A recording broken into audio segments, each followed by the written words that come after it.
ఇది ప్రపంచాన్ని కుదిపేసింది ఈ సంఘటన. ఎందుకంటే ఈ పాపకు లాయర్ లేదు. ఈ పాప తరపున ఈ పాప అన్యాయం చేసిందా, క్రైమ్ చేసిందా లేదా అని వాదించడానికి ఎవరు లేరు.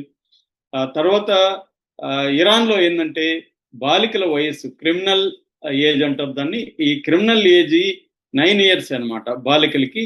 బాలురికి మాత్రం 16 ఏళ్ళు. సో, అంటే మినిమమ్ ఏజ్ అన్నమాట అది. ఆహ్, బా బాలురికి 15 ఏళ్ళు 15 ఇయర్స్. బాలికలకి మాత్రం క్రిమినల్ రెస్పాన్సిబిలిటీ ఏజ్ అంటారు. ఈ ఏజ్ 9 ఏళ్ళు. కానీ ఇంటర్నేషనల్‌గా ఈ ఏజ్ గ్రూప్‌ని జువెనైల్‌గా పిలుస్తారు. అంటే బాల నేరస్తులు వీళ్ళు. బాల నేరస్తులకి సెపరేట్ హక్కులు ఉంటాయన్నమాట. కానీ అది ఫాలో కావట్లేదు ఇరాన్‌లో. ఇరాన్‌లో వేరే వీళ్ళ షరియా లా ప్రకారమే ఉంది. యాక్చువల్‌గా Iran conventions of the rights of the child అని ఇంటర్నేషనల్‌గా ఒక చట్టం ఉంది. ఆ చట్టంలో ఇరాన్ సంతకం చేసింది. అయినప్పటికీ ఇటువంటి బాలికలను 1990 నుంచి 2020 వరకు 88 మంది పిల్లల్ని ఉరిదీసింది ఇరాన్ ప్రభుత్వం.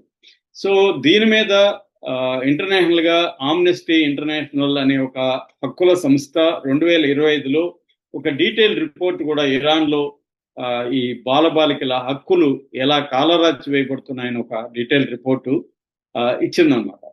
సో ఆ తర్వాత కూడా ఇలాంటివి కంటిన్యూ అవుతూనే వచ్చాయి. మాషా అమీని అనే ఆమెను 2022లో చంపేస్తారు. ఆమెకి 22 ఏళ్ళు కుర్దిష్ ఉమెన్.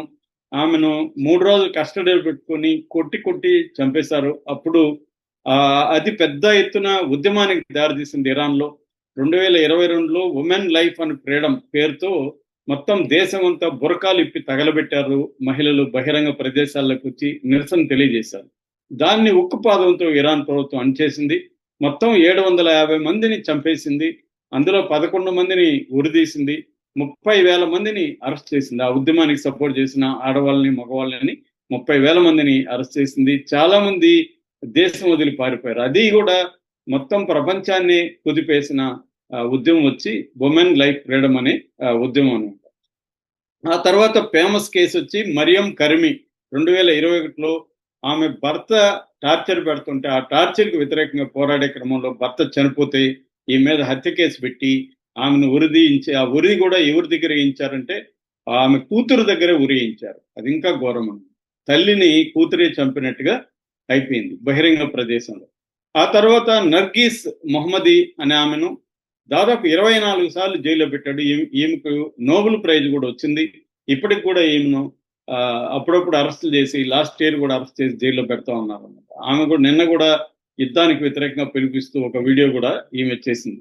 ఇలాగా ఇరాన్లో ఏంటంటే ఉరి శిక్షలు కూడా చాలా ఎక్కువ అనమాట. 2024లో 862 మందిని ఉరేసింది ఇరాన్ ప్రభుత్వం. అందులో 31 మంది మహిళలు ఉన్నారు. అంటే ఈ ప్రపంచంలోనే ఏ దేశము ఇంతమందిని ఒక సంవత్సరంలో ఉరేయలేదు. అది ఇరాన్ చేస్తుంది.